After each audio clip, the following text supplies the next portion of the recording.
Alô, Fernando! Muito bem, hoje a gente tem um assunto maravilhoso. Desculpa, mas esse eu faço questão de apresentar. Por É o favor. meu médico, Olha um só. mentor na minha vida, na minha carreira, um cara que eu respeito profundamente, médico da minha família inteira, professor, é um cargo afetivo, porque não está ligado à universidade, é professor porque me ensinou. Alfredo Salim Elito, um médico de família, um cara que eu respeito muito. Obrigado por ter vindo, Salim.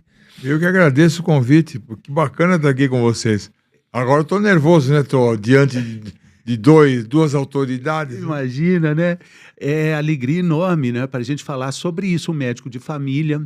Acho que a gente podia começar, Doc, se você me permite, falando sobre um conceito muito importante que permeia todo esse universo dos 50 a mais, sobre o que é saúde. Saúde é um dom que a natureza te deu, né? Não vou falar Deus, a natureza te deu.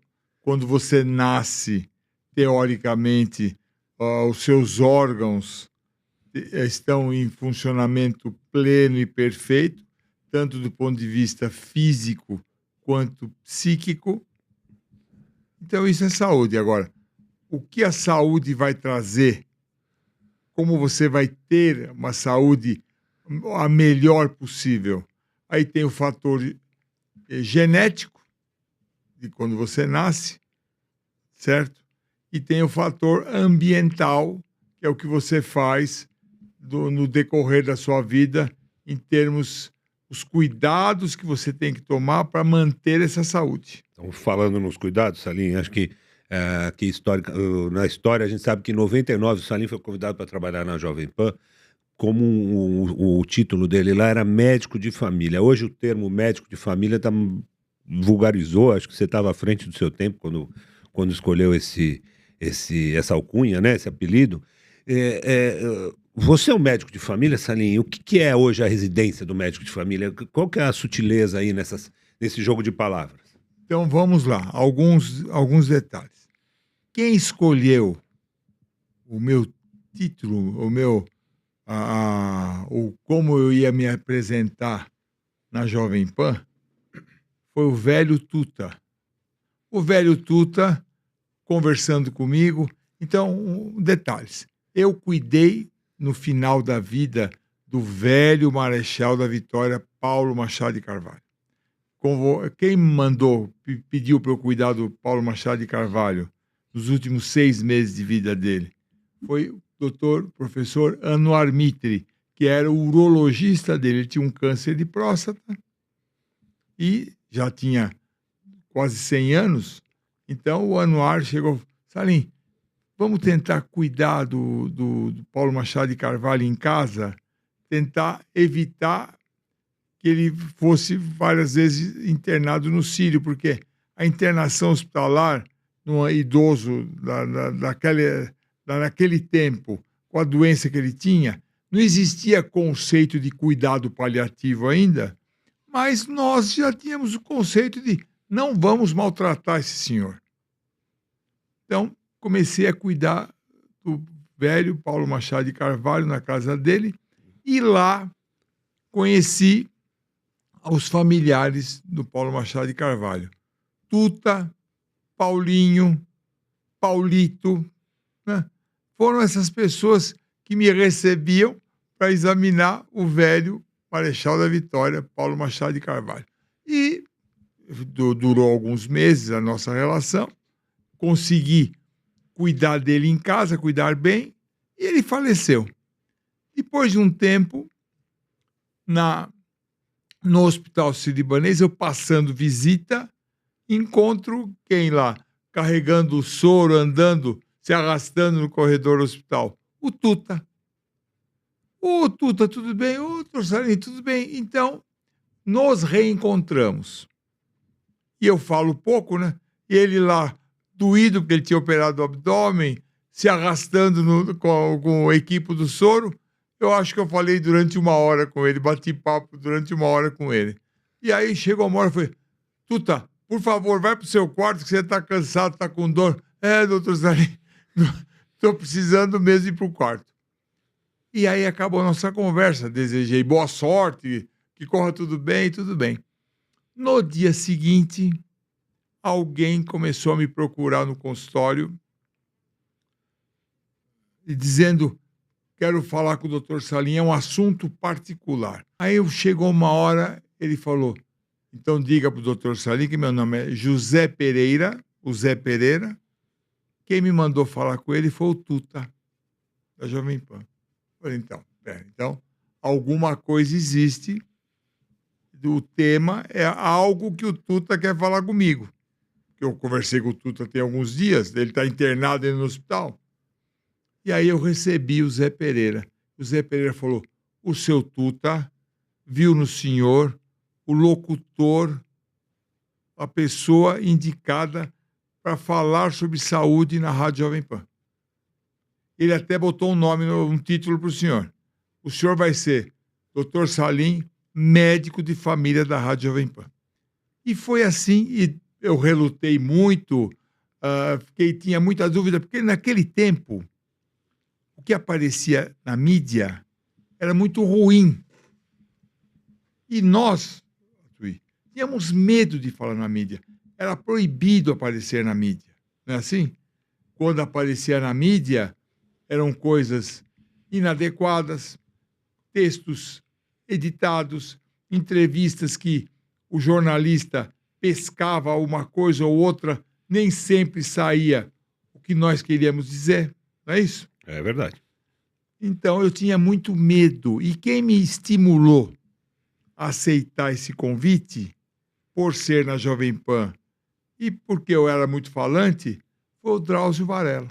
Encontrei o Drauzio no Sírio, o Drauzio já tinha saído da Jovem Pan, porque o Drauzio Varela, ele foi o locutor, a voz da mídia no HIV, na AIDS. E foi via Rádio Jovem Pan. E esse papel de vocês é um papel pioneiro no que hoje é assim, a coisa mais comum nas redes sociais, né? Exatamente. Eu queria colocar mais um nome aí importantíssimo do Dr. Alfredo Halper, que também, desde sempre, ocupou esse espaço de falar informação relevante sobre saúde e qualidade de vida, né? Eu fui na Jovem Pan de 99 até 2015. Eu era a voz de saúde da Rádio Jovem Pan.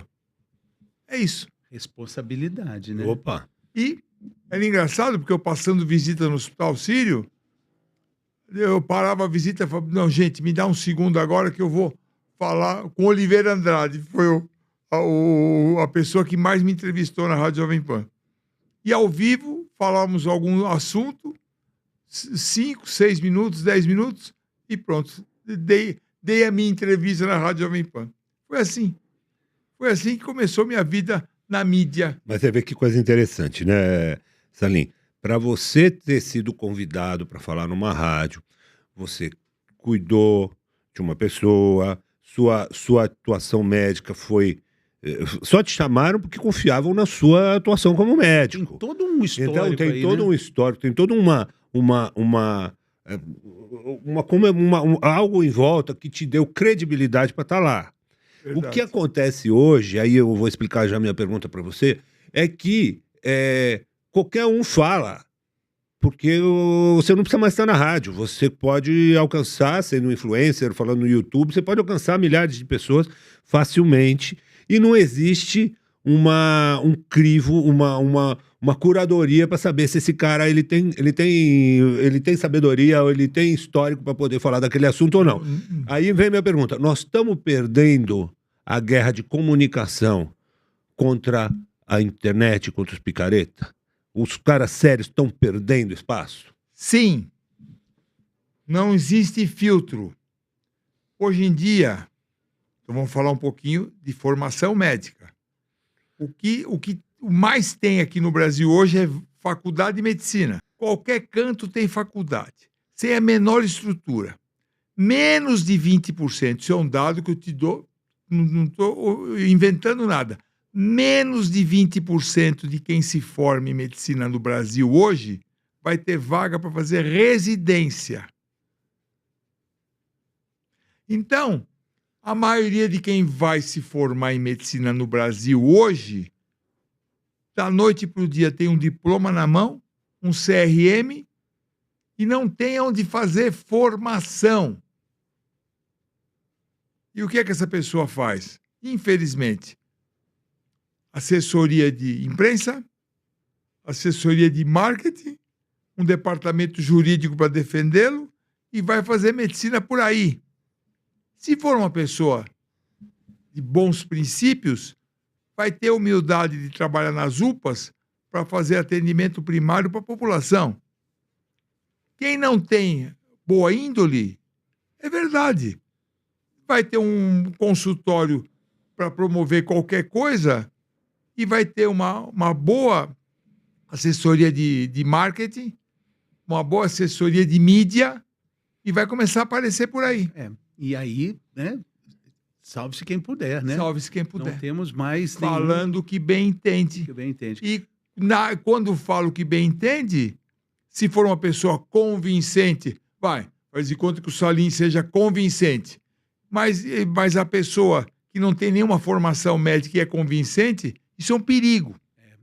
Agora, essa questão do médico de família, né? Falando dessa força, dessa expressão médico de família, o médico da família, o doutor Gonçalo Vecina, né? Um dos criadores do SUS, né?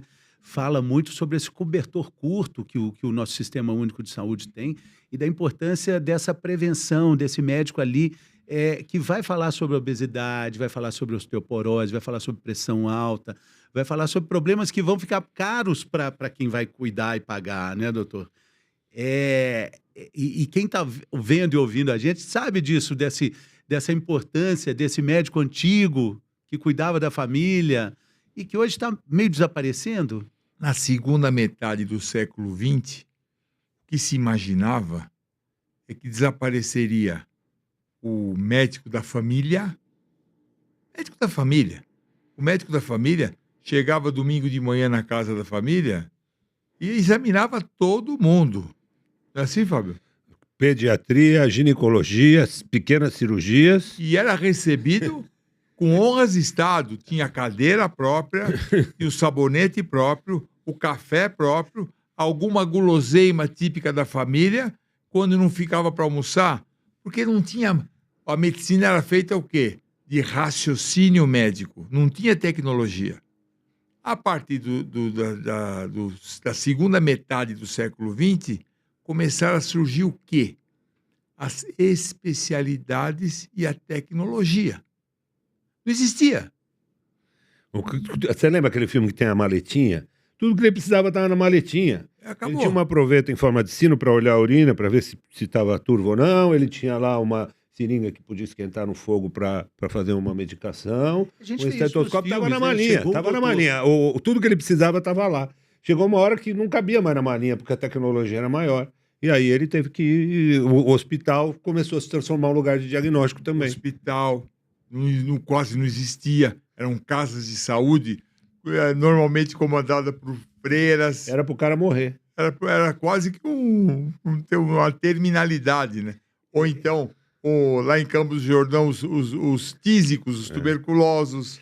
E é legal, assim, outro dia eu entrevistei, durante a pandemia, que existia um embate muito grande sobre evidência científica, entrevistei o Dr. Arnaldo Lichtenstein, que é um clínico também, colega do senhor, ele falando da dificuldade que esse médico antigo tinha, porque é isso, as evidências científicas acabam sendo um contraponto para a vivência clínica desse médico. Lógico. Por isso teve tanta discussão sobre isso durante a pandemia, os tratamentos ali necessários, né? Os grandes gênios da medicina, eu adoro falar sobre o tal do Osler. Osler tem 2 volumes de livros sobre o Osler. Pena que está em francês, é difícil eu ler. E o Osler era um cara que observava 24 horas por dia as pessoas, sinais e sintomas para fechar diagnósticos. Por exemplo, endocardite bacteriana tem 20 sinais do Osler. Não sei o quê, tem não sei quantos sinais do Osler. Então, era um clínico estudioso e observador e documentava tudo. Tudo que ele verificava, ele escrevia. Mas era só isso. Antes disso, era chute. O mais louco disso é que a tecnologia de diagnóstico foi inventada não para cuidar das pessoas. Foi inventada para entender por que as turbinas dos foguetes davam problema na corrida espacial. Então se inventou-se o raio-x, o ultrassom, para ver a longarina do foguete, não para ver a barriga de alguém. O objetivo era ganhar a corrida espacial e isso saiu um monte de patentes médicas relacionadas à corrida espacial. É louco isso, né, Salim? O Aí, objetivo não era salvar uma pessoa, era chegar antes na Lua. aí, essa segunda metade do século XX começou a se existir as especialidades. Então, aqui temos um coloproctologista cirurgião geral. Então, ele se formou e se aperfeiçoou nessa especialidade. De fato, o Dr. Fábio Atuí, em aparelho digestivo, em coloproctologia, colonoscopia, pode ter alguém igual. Mas não é puxação de saco. Ou igual, melhor não, porque é igual. Porque ele tem conhecimento pleno e é estudioso até hoje da sua especialidade. Da mesma forma que um cardiologista, um cirurgião de coração, as pessoas foram evoluindo e se especializando. E a tecnologia foi evoluindo e crescendo. Então, o que se imaginava? Não vai existir mais clínico geral, para quê? Médico de família, para quê? E aí criou-se um grande hiato na medicina. Resumindo, que senão eu vou ficar horas aqui falando, a pessoa que está com uma cefaleia, dor de cabeça, quais são as causas de uma cefaleia, de uma dor de cabeça? Muitas. Então ele fala, não, eu estou com dor de cabeça, deve ser enxaqueca, então eu vou no neurologista. Ou deve ser sinusite, então eu vou no otorrino. Deve ser Pressão alta. problema de visão, então eu vou no oftalmo. Problema não sei o que, eu vou naquele. Problema deve ser má postura no travesseiro, então eu vou no ortopedista. Então, quem vai caracterizar a cefaleia, a dor de cabeça, e dizer o motivo, e se for necessário, qual o especialista? Porque, de repente, é só examinar a pessoa, ele está hipertenso. Então, começou a bagunça na medicina. E existe até hoje. Porque você tem aparelhos, você tem grandes especialistas, você tem alta tecnologia, alta complexidade, mas está faltando quem? Quem vai sentar com você, Fernando? Nome, idade, profissão, hábitos, o que você faz, o que você não faz, qual é a sua queixa e duração. Por que você veio ao médico? O que é que você está sentindo e há quanto tempo? Vamos caracterizar o que você está sentindo. História pregressa da moléstia atual. Antecedentes pessoais, antecedentes familiares e hábitos. A partir daí, você já vai pensar em alguns diagnósticos e você vai examinar a pessoa com história, identificação, queixa e duração, história pregressa da moléstia atual, hipóteses diagnósticas, hábitos, costumes, origem. Quer dizer, uma pessoa que mora no meio do mato, uma pessoa que mora na Avenida Paulista, tem epidemiologias diferentes, exame físico, e a partir daí vão sair hipóteses diagnósticas para, sim, fazer exames, às vezes exames simples ou complexos, e aí chegar a um diagnóstico. É assim, é uma conta que acaba ficando muito difícil de fechar quando a gente pensa que tem tantas especialidades, tem gente especializada na mão, no punho, no cotovelo e micro especialidades e doenças que são evitadas na base só crescem, diabetes, por exemplo, a hipertensão, por exemplo, né? É a falta desse médico que trabalharia na prevenção é que pode ser uma dessas causas? Então, vou fazer uma analogia dizendo o seguinte: No Hospital Sírio-Libanês hoje, na minha opinião, o maior hospital da América Latina, o maior corpo clínico da América Latina, o Dr. Fábio Atuí pertence. Existem casos, não são comuns, mas casos que estão internados com vários especialistas, com várias hipóteses diagnósticas. O paciente está evoluindo mal, isso pode acontecer. E aí, de repente, chega lá o generalista e finalmente vai fazer a história, o exame físico, examinar o paciente, fazer a hipótese diagnóstica. E aí, você não vai querer ver tal exame? Não vou querer ver nada. Porque se eu for olhar tudo que tem de exame aqui, eu não vou para casa hoje. Eu vou pedir os exames que eu imaginei, diante da história e do exame físico, verificar os exames e chegar a um diagnóstico. Você falando isso me lembrou uma coisa, Salim. Dois assuntos. Primeiro, quantidade de exames que é pedido.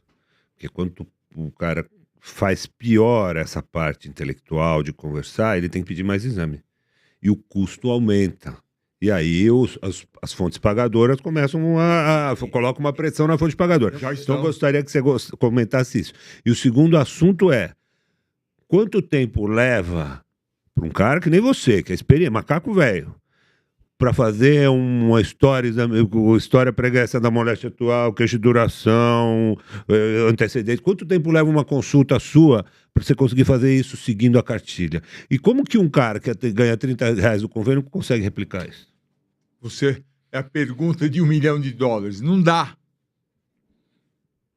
E, felizmente, a maioria das pessoas tem sintomas vagos e que vão se resolver espontaneamente.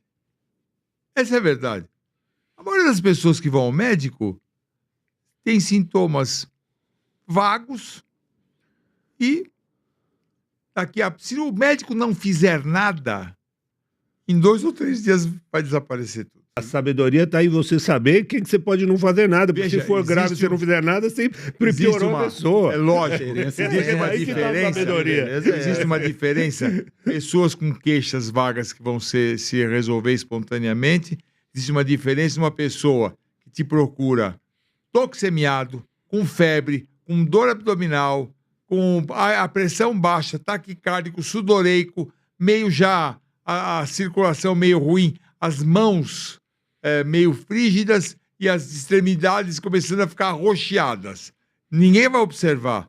Carrega esse cara no colo e vai correndo para o hospital, porque essa pessoa está num quadro toxêmico, provavelmente uma sepsis ou uma falência circulatória.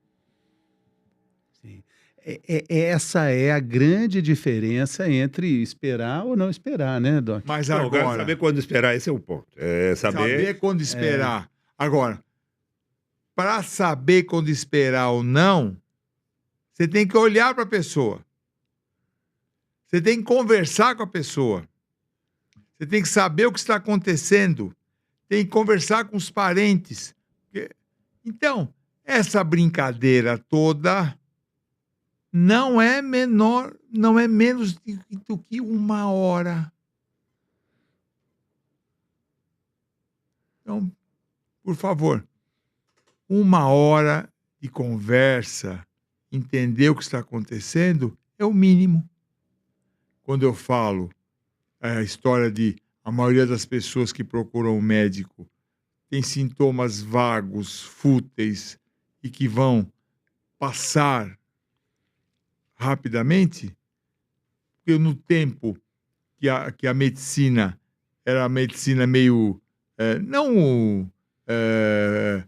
curativa, no sentido de dar apoio, dar um chá, fazer um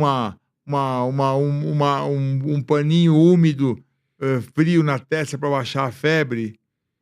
Quando não tinha antibiótico, morreu todo mundo? Não. Muita gente sobreviveu a uma febre, a uma malária, às vezes, até uma apendicite aguda não operada, né, Fábio? Não é 100% a mortalidade, Não, não é mas mesmo. é muito alta. Eu sabe que eu opero lá na região amazônica, né? Uma vez eu operei uma senhora que não tinha operado o apêndice e que não tinha mais apêndice. Eu operei por outro motivo, ela tinha aderência e tal, e o apêndice dela, provavelmente ela teve uma apendicite, liquefez, absorveu e não tinha mais. Acabou. Deve ter doído. Muito. Muito. Deve ter tido febre, calafrio, passou muito mal. Mas, assim, quando eu fui operar, ela não tinha mais o apêndice. Tinha só natureza uma trabalhou. cicatriz. A natureza fez o Mas caso o dela. Fábio me provocou uma coisa. Eu recebo estagiários, chamados Shadows, minha sombra, do Brasil inteiro. Tem um programa chamado Experiência Sírio-Libanês, o cara faz o programa e no final, quando ele cumpre lá as tarefas do programa, é remunerado esse programa, certo? Deixando claro. E ele tem direito a ficar 5 dias no Hospital Sírio-Libanês, dependendo da especialidade que ele escolhe, vai ficar com um profissional diferente. Quando é em clínica médica, que é a minha essência, faço clínica médica. Essa pessoa pode ficar 5 dias comigo. Hoje mesmo foi o último dia da estagiária, 5 dias, é uma de Teresina, Piauí. Muito bem. Ela chega aos hospitais do Piauí, com todo o respeito, não tem o padrão sírio-libanês. Tecnologia, alta complexidade. Então, as pessoas, a informática voando baixo, a radiologia, procedimentos, tudo mais. Os alunos adoram. Mas uma coisa que eu tento ensinar para esses alunos, olha que legal, venham aprender aqui o que nós fazemos. Mas, por favor, preste atenção nos nossos exageros. Fazer exame que não precisa, fazer internação que não necessita, fazer procedimento a mais do que deveria, não é por mau caratismo, às vezes é por incompetência e por insegurança. E também tem o mau caratismo. Existem os profissionais que não são. CRM nem sempre é sinônimo de ser bom caráter e ter honestidade. E nosso público 50 a mais tem sempre ali um peso muito grande na vida orçamentária quando ultrapassa essa barreira dos 50 com relação aos planos de saúde, né? É uma dificuldade muito grande para a grande maioria da população dar conta de um atendimento de qualidade, né? E quanto mais o atendimento de qualidade não tiver uma boa pertinência, mais os 50 a mais vai sofrer para pagar o boleto mensal, porque mais caro fica. Porque não existe milagre nem sopa de pedra. O que a fonte pagadora gasta, ela tem que, no mínimo, manter o padrão e ter um recebimento. Nenhuma empresa num país capitalista gosta de ter prejuízo. Então, esse andar atrás do rabo está existindo sim. E o desperdício é um dos motivos. Quer dizer, uma fonte pagadora que paga mal faz também com que o cara tenha que atender 4, 5 pacientes naquela mesma hora que o Salim falou que atende um bom atendimento de uma pessoa. E aí, como ele atende mais rápido, ele não consegue, talvez não tenha nem competência para isso, mas supondo que fosse um cara muito competente, ele não consegue ir nas nuances. Então ele tem que pedir mais exame. Lógico, para fazer E aí ele o gasta diagnóstico mais dinheiro. e se proteger também. Aí ele garante que não está deixando passar nada. E nós não Então ele estamos falando gasta mais. se está ruim assim. E o SUS, né? Nós temos uma funcionária que estava com problema assim de dor no peito, várias patologias ali juntas. Marcou a consulta, demorou pra caramba. Depois eu perguntei, e aí, como é que foi? Demorou 15 minutos para menos. Ela me pediu uns exames. Eu falei, a médica encostou em você? Não. Como é que pode? Como é que isso é possível, né? Não pode. Não pode. Eu me sinto muito mal ao comentar esse assunto. Por quê? Porque não pode.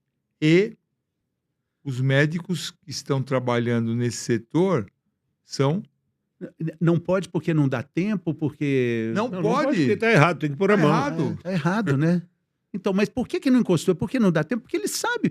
A médica, no caso, uma médica, ela estudou, ela sabe que tem que fazer ela tem que apalpar. Era uma clínica geral. Ela pediu os exames, ok. Mas até para pedir exame, né? É muito difícil essa realidade, né? É Eu, muito eu tenho difícil. uma visão enviesada disso, porque eu trabalhei no HC há muito tempo e o HC é formidável, uma coisa Maravilhoso. espetacular. Mas nem todo o SUS é o HC, esse que é o problema, né?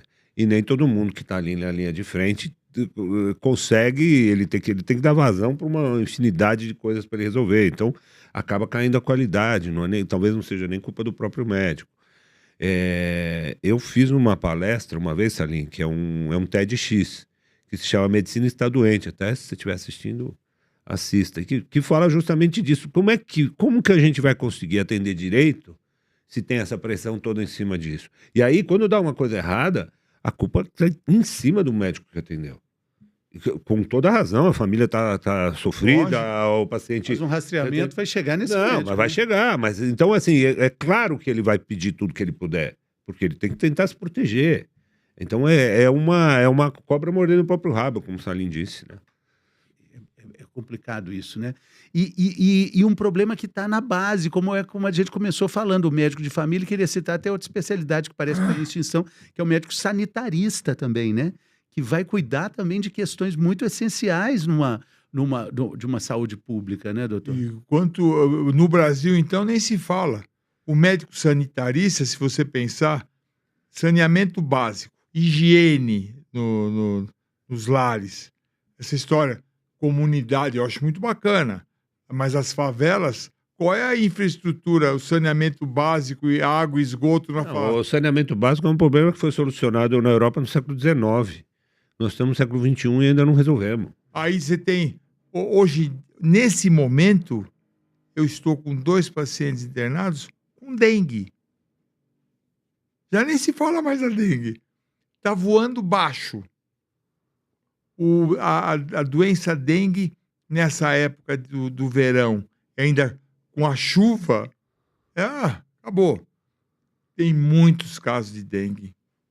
Tem casos de Covid, tem casos de gripe, tem casos de leptospirose pelas enchentes, hepatite A, que existe vacina. Quer dizer, o sanitarista, ele é tão ou mais fundamental que o generalista médico de família ou o médico de família que dá residência de medicina de família hoje, fala com saneamento básico, com cuidados domiciliares, com como lidar com a saúde da população. Eu tenho um amigo sanitarista lá em Belo Horizonte, o grande Gustavo Werneck, e ele, quando ele estava formando, ele falava, cara, você não sabe como é importante, eu vou para umas comunidades, eu promovo lá um consórcio de filtro de barro, porque era um jeito dele conscientizar. Imagina a pessoa pagar ali um consórcio para comprar um filtro, a talha, né? Nós Filtro de barro. estamos junto com a ONG Xingu Mais Catu, nós estamos com um acordo com uma ONG internacional, chama Waters Life, que a gente está levando filtro de membrana semipermeável para todas as comunidades que a gente vai. Porque não tem. Porque não tem. E é um negócio que custa, sei lá, $10 cada filtro, a gente está mandando. E o governo tá vendo isso. Mas é uma coisa, é um passinho de formiga, né? É um passinho de formiga. Enfim, né? Tem essa história de enxugar o gelo, né, doutor? Mas tentaremos. O destino me levou eu lido com clínica privada, quer dizer, muita gente que possa, quando me assistir, falar, esse aí tá de barriga cheia, trabalha no Sírio-Libanês, tem consultório próprio, e tá no bem bom e tá falando essas coisas. De fato, reconheço, essa é uma deficiência minha no atendimento à população. Eu acho que eu estou tentando retribuir um pouco essa minha deficiência, tentando ensinar, tentando participar do ensinamento dos jovens e dos residentes e da molecada que está... E daqui a pouco, felizmente, teremos faculdade de medicina no Sírio-Libanês. Então, Eu acho que vou poder colaborar dessa maneira. E quem me procura e não tem condições, eu tento ajudar essa pessoa. Mas é triste ver uma pessoa querendo se cuidar, tendo uma doença de verdade e não tem aonde ir, o atendimento demora um tempão para ser atendido, um tumor que no começo é pequeno e operável e curável, quando vai operar já está numa situação Perde o já melhor momento, né? de metástases e tudo mais. É. Mas Então, é a realidade do Brasil. é uma aflição para o médico, né? O Dr. Paulo Hoff esteve aqui também e ele tem uma frase muito emblemática dizendo que a vida não tem preço, mas tem custo. E esse é um grande problema, né? Verdade. A vida não tem preço, mas tem custo. E o custo da população carente deve partir do Estado. E o SUS, o Gonçalo, quando fala do SUS, ele fala de boca cheia, e eu respeito mesmo, porque o SUS não é a solução, mas é uma grande, um grande benefício que o Estado dá para a população carente do Brasil e em outros setores também. Quer dizer, tem o renal crônico que faz diálise, ele faz pelo SUS. Transplante de medula pelo SUS. Tem um monte de medicamentos hoje de alto custo que o SUS fornece. Então, o SUS está cada vez evoluindo mais. Mas ainda, o básico, aquele atendimento primário, na esquina da tua casa, ainda está um pouco difícil, que é o médico de família do bairro, né? E ainda estamos com dificuldades. Doutor Salim, como é que o senhor vê, com toda a experiência que o senhor tem, de um novo termo que se usa cada vez com mais frequência, de falar de saúde mental como algo, e saúde física, né? A gente tinha antes a separação saúde física e saúde mental, e hoje a gente entender que a saúde é uma coisa só. Como é que essa percepção de um médico experiente, que é um clínico geral, tem visto os problemas cada vez maiores ligados a transtornos mentais? No meu tempo de faculdade, não sei se o Fábio passou por isso também, na aula de medicina social, eu não gostava muito, mas tinha uma frase que é a seguinte: o ser humano é um ser biopsicossocial. Pronto. Bio, o organismo, o corpo, os sistemas, o funcionamento. Psico, também ele tem a saúde mental, que interfere. E social, o que o envolve, a sociedade, onde ele vive, a família, o meio e tudo mais. Isso tudo se interage e tudo isso tem relação uma coisa com a outra. Na atual fase, não sei se vocês concordam, Fábio e Fernando, o mundo está bem louco. Está muito louco. Quer dizer, na Europa, os caras estão se matando e a briga é para quem vai fornecer arma. Se é para a Ucrânia, para a Rússia ou para a China. E na faixa de Gaza, tá uma loucura. Aí cai o ditador da Síria, o Bashar. Então resolveu. Não, agora começou. Agora começou, Fábio. Tá uma loucura. Estão dizimando povos que antigamente eram protegidos ou não. Eu não sei, eu vou discutir política, mas o mundo está bem louquinho. Até o clima mudou. O planeta Terra aquecendo. Os negacionistas não querem saber do aquecimento. Os naturalistas também não querem progredir em nada. Para você tirar uma árvore cheia de cupim, a turma que cuida da árvore não deixa. Aí bate um vento e uma chuva, a árvore cai e mata um. Quer dizer, o mundo está louco. Então, a saúde física e mental da população está cada vez mais difícil de se manter, porque o mundo está louquinho. Falando na gíria aqui. Dá para Salim, perceber no consultório isso, então, né? Salim, muito frequentemente o paciente chega em casa, chega no consultório, e ele já ouviu, ele veio para ouvir a segunda opinião, né? Porque a primeira opinião o Google já deu para ele, né? Como você vê, antigamente as pessoas tinham aqueles livros de família, eu sei que você já escreveu livro de medicina de família para ter em casa e tal. Hoje o livro é menos importante porque tem na internet. Como você vê o paciente que já chega todo mastigado e já está até achando que sabe que remédio você vai dar? Como você lida com isso? Você que gosta de informação. Tudo vai depender da relação que você vai criar com essa pessoa. Se criar uma boa relação, é outra frase que o Fernando gosta, uma boa relação médico-paciente, que é uma coisa fundamental. Se você criar esse bom vínculo, a rede social vai para a cucuia. Se você não criar, não tiver uma empatia, não criar uma boa relação na consulta, ele vai continuar obedecendo Google, UOL e etc. A vizinha, E a o rua e a primo. vizinha. É. A relação médico-paciente, que também não se adquire em 3 minutos.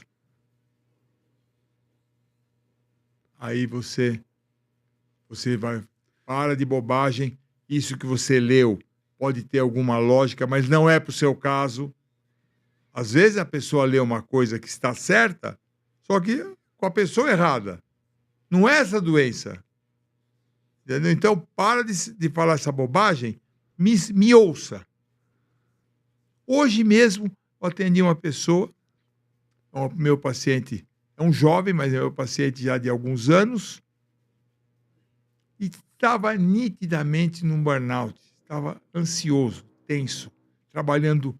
Ele está feliz com o trabalho, mas está trabalhando loucamente. Ganhou 10 quilos em um ano. Ele dorme bem, mas fica sonado o dia inteiro. Quer dizer, ele está num burnout. Salim, por favor, me faça os exames, etc, etc. Eu quero a chapa, eu quero ver como está meu coração. Falei, mas você fez o check-up o ano passado. Está tudo em ordem. Vou te dar uma ordem médica. Pode falar. Contrate um personal, ele tem condições, você vai fazer atividade física 3 vezes por semana. E não vai deixar de fazer. E que exames eu vou fazer? Nenhum. O que eu vou tomar para acalmar? Nada. Vai fazer atividade física e retorne daqui 15 dias. Só isso, só isso.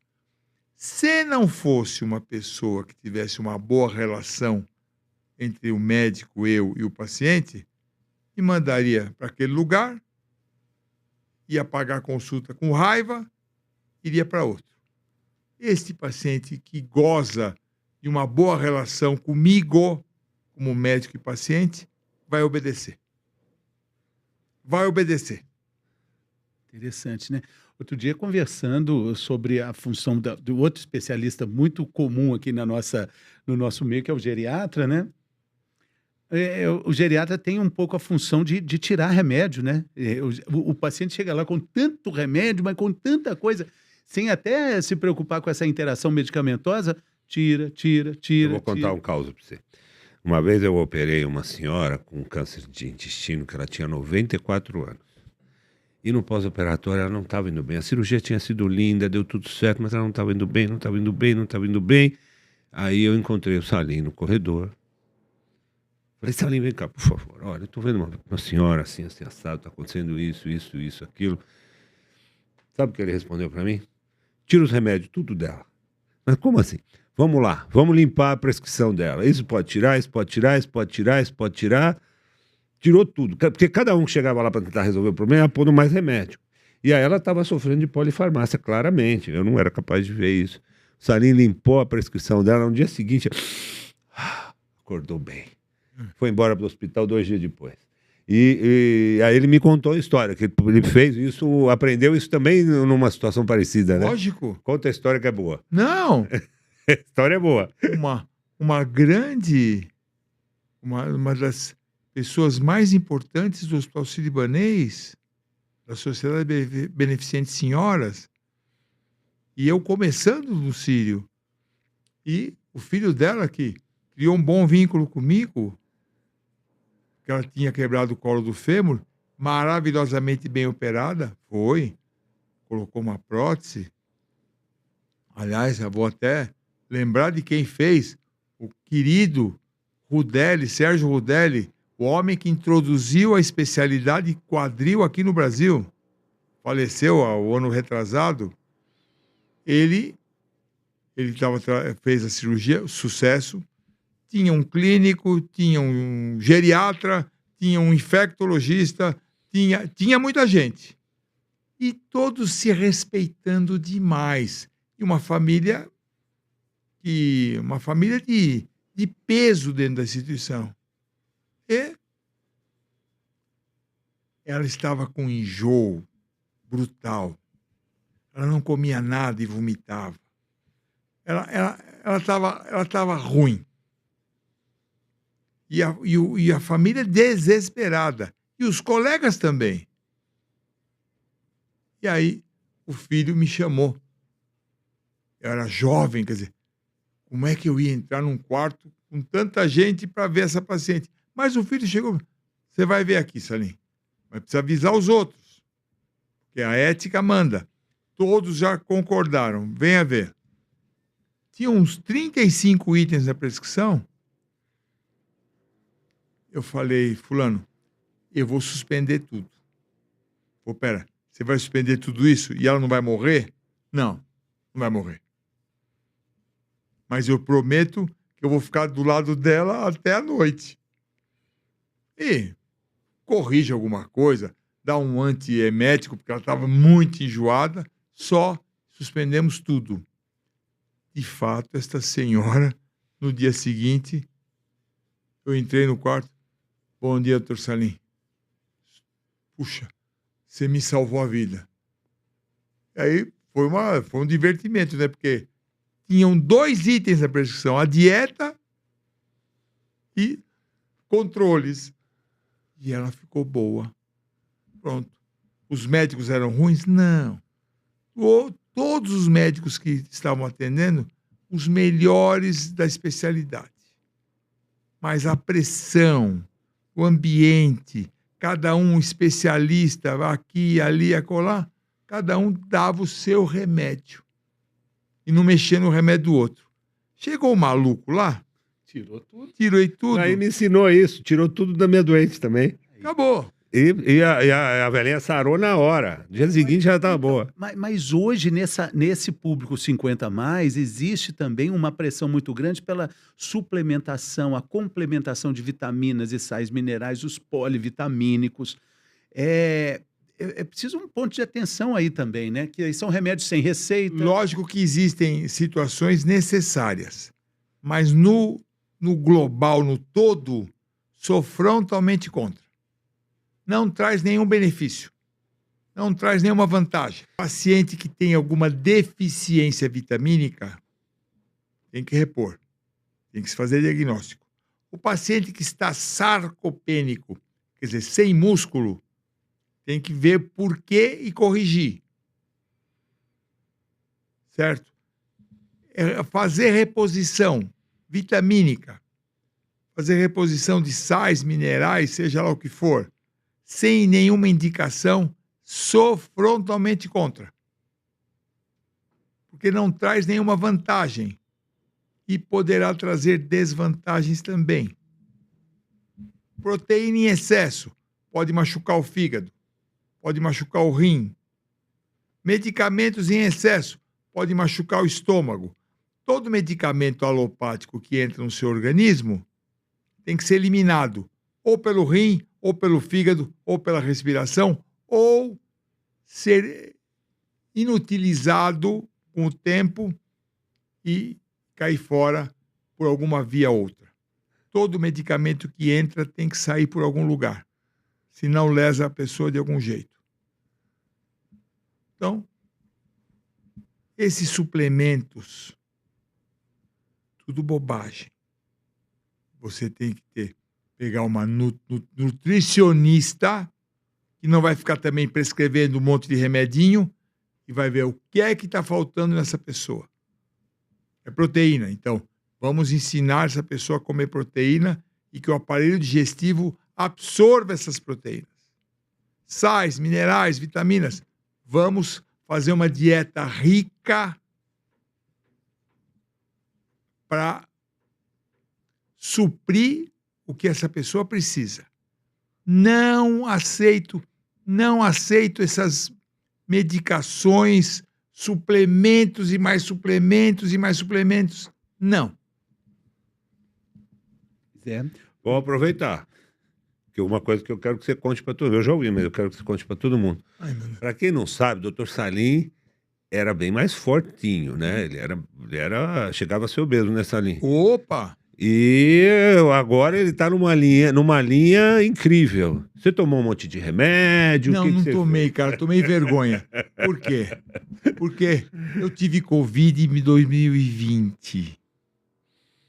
Em março, fui da primeira leva. A última festa do Clube Atlético Monte Líbano, antes de fechar tudo, já tinha alguém com vírus. Porque na minha mesa, os 10 pegaram. Então, a doença chegando, ninguém sabia de nada e eu com Covid. Certo? Então, felizmente, tive sorte. Também precisei, na segunda semana, comecei a ter febre, meu pulmão começou a piorar, tomei corticoide e antibiótico.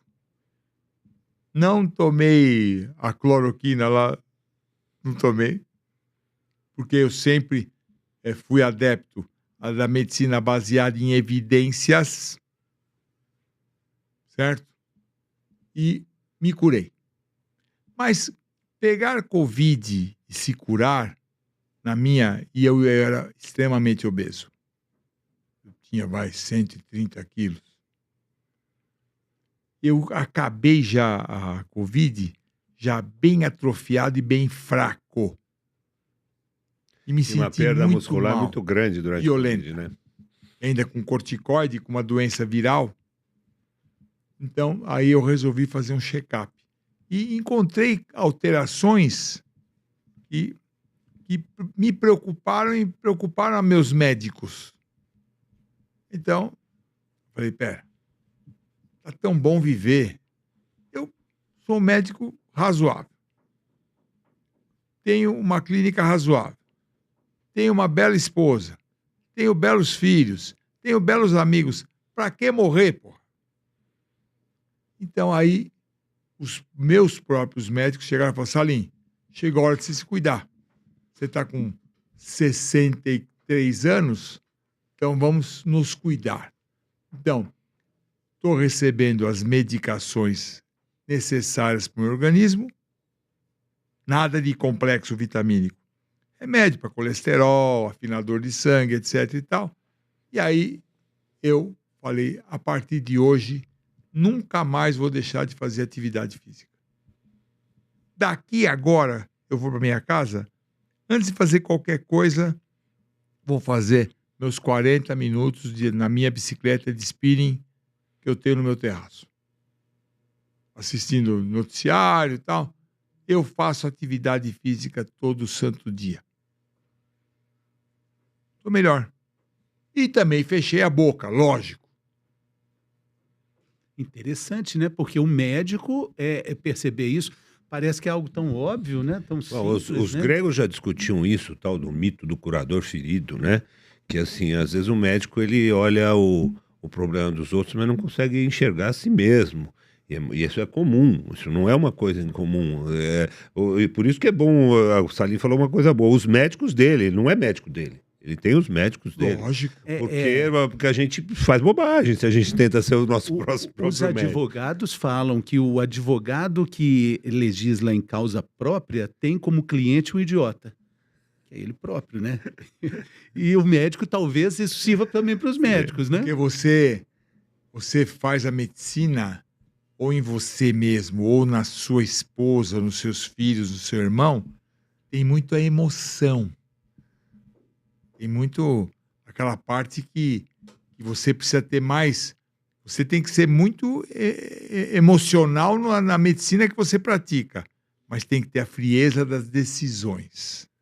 A capacidade, né, de se manter distante, né, Salim? E no seu filho, você não vai ter essa frieza. Na tua mulher, você não vai ter essa frieza. A sua mãe, o seu pai, caramba. E na sogra, pode cuidar da sogra? Pode. Pode cuidar da sogra, sim. Eu brinco com os pacientes, eu falo, vou te indicar um médico que cuidaria dos meus filhos. Da minha mulher, da minha sogra, não sei se cuidaria, mas dos meus filhos cuidaria. Não. Cuidei da minha sogra com todo carinho e a Cristina merece toda a minha atenção, meu carinho, e ela confia muito em mim. Ela confia tanto em mim que eu mando a Cristina para todos os especialistas que eu recomendo. Eu não prescrevo uma aspirina para minha mulher. É legal, né? Muito bacana. O que fica dessa conversa aqui é a importância da confiança do paciente com o médico, a importância de entender isso, né? Eu acho que foi a coisa mais legal que a gente falou, porque existem formas variadíssimas de procurar essa informação, mas a decifrar essa informação, que é uma outra coisa. O médico que sabe ler um exame, compõe resultados que são baixos ou altos ali, essa leitura muito específica. Sabe, Fernando, né? às vezes tem um imponderável nessa linha. O cara tem aquele grey hair, ele olha e fala assim, esse exame não tá certo, ali tá pior Muito. ali. O cara tem não é uma intuição, é uma coisa imponderável, que talvez não se Porque consiga... é tudo muito frio. Você faz um exame, um hemograma, ou qualquer que seja, colesterol normal, tá. Isso não é só isso, né? Não.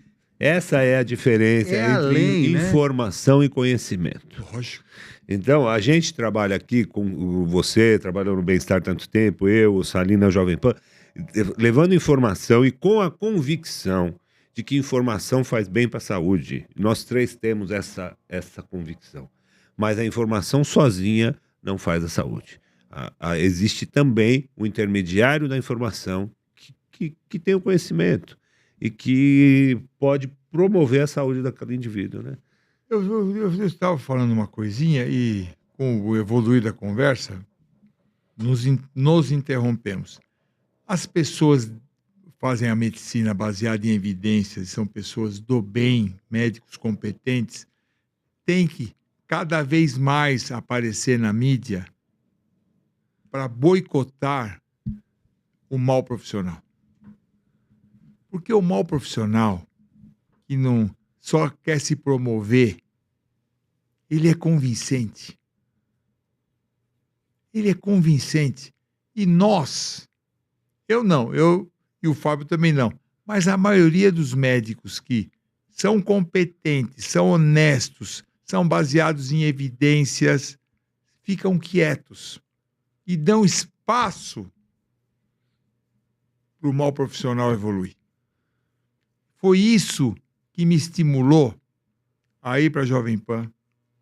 Foi isso que o Drauzio Varela me estimulou quando me falou, vai, aceita, não seja bobo.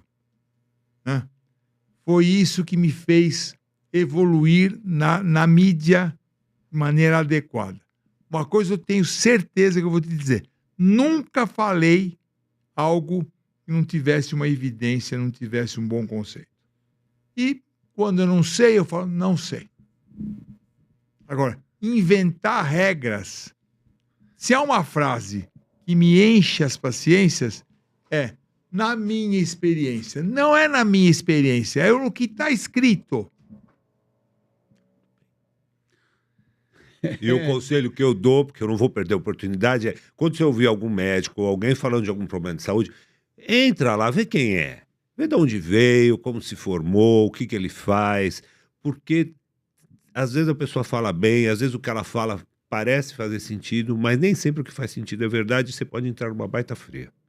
E, hoje, na comissão de credenciamento do Hospital Sírio-Libanês, que eu participei até outro dia, tem 2 jovens nessa comissão que são craques na mídia social, para ver o que esse profissional que está pleiteando se credenciar no Sírio, para ver qual é o comportamento dele na mídia.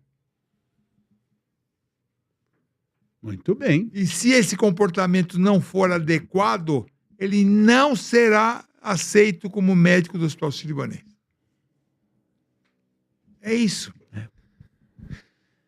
E temos dito. Só posso agradecer a tua presença, doutor, Salim. muito obrigado. Incrível, maravilhosa. Acabou? Não, não acabou. E eu agradeço muito sucesso. estar aqui com vocês. Eu às vezes fico meio enfático, né? Mas é gostoso conversar. O Fábio Atuí é meu parceiro já há muitos anos, não sou tutor de nada, ele que é meu tutor também, muita coisa. O Fernando, eu conheci lá no Bem-Estar. no Bem-Estar, e foi muito gostoso. Muito bacana. E- Alegria enorme ter o Dr. Salim aqui. Maravilha. Foi mais um episódio daqueles que a gente considera aqui um episódio de enciclopédia, um episódio colecionável para ser compartilhado com as pessoas que você sabe que vão usufruir desse manancial de informações que a gente teve aqui, né? Foi muito bacana. Muito bom, muito bom. Valeu, Salim. doutor. Muito Muito obrigado. obrigado. Muito Valeu. obrigado. Clica aí embaixo. Valeu. Curte.